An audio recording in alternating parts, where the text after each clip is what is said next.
ব্যাপারটা কমে গেলে ক্রোজ ফিটটা আসছে। একটাই সলিউশন ওশিয়া হার্বালসে, সেটা হচ্ছে ওশিয়া হার্বালসের Aprifine under eye gel cream. এই জেল ক্রিমটা এতটাই ভালো, এটা under eye Aprifine apricot kernel oil দিয়ে, এটা মেন ইনগ্রিডিয়েন্টস এটা দিয়ে তৈরি, যেটা অ্যাপ্রিকট কার্নেল অয়েল, এটা স্কিন কন্ডিশনিংয়ের কাজ করে। সাধারণত আমাদের চোখের চারপাশে কোনো অয়েল গ্ল্যান্ড নেই।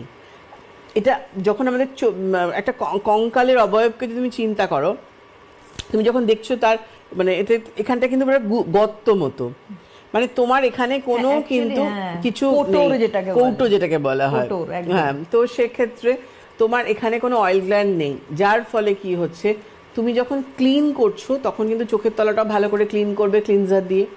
টোনারটা শুধু চোখের তলায় দেবেন না, স্ক্রাবিংটা চোখের তলায় করবেন না, ময়েশ্চার বলুন, নাইট ক্রিম বলুন, এগুলোও কিন্তু চোখের তলায় আপনি দেবেন হালকা করে। ম্যাসাজ করছেন যখন, আই ম্যাসাজটাও তো আমাদের হয়, এগুলো কিন্তু বিভিন্নভাবে আমাদের হাইড্রেশনটা পায়। তার সাথে পার্টিকুলারলি প্রবলেমগুলো যাদের চলে এসছে সেই ক্ষেত্রে ওশিয়া হার্বালসের অ্যাপ্রিফাইন আন্ডার আই যে জেল ক্রিমটা আমরা এনেছি, এই ওশিয়া হার্বালসের, এটা ভীষণ ভালো একটা আন্ডার আই জেল ক্রিম, যেটা আপনি প্রতিদিন যারা বাড়িতে থাকছেন দুবার ইউজ করুন। এটা ইউজ করে রোদে যাবেন না, দুপুরে একবার, সন্ধ্যেবেলা একবার। যদি দুপুরে বাইরে যেতে হয় তাহলে ইউজ করবেনই না, সন্ধ্যেবেলা কি রাত্রিবেলা করবেন, ওয়ান ড্রপ করে চোখের তলায় দেবেন। এইটা হচ্ছে রিং ফিঙ্গার। এইভাবে ক্লকওয়াইজ অ্যান্টি ক্লকওয়াইজ 3 থেকে 4 বার ম্যাসাজ করবেন, করে ছেড়ে দিন, 20 মিনিট রাখুন, ম্যাক্সিমাম হাফ অ্যান আওয়ার। তারপর কি করবেন, ওয়েট কটনে রিমুভ করুন, যদি পসিবল না হয় প্লেন জলে ধুয়ে ফেলে মুছে ফেলুন। ওইটা মেখে, আন্ডার আই জেল ক্রিমটা মেখে সারা রাত্রির ঘুমোবেন না।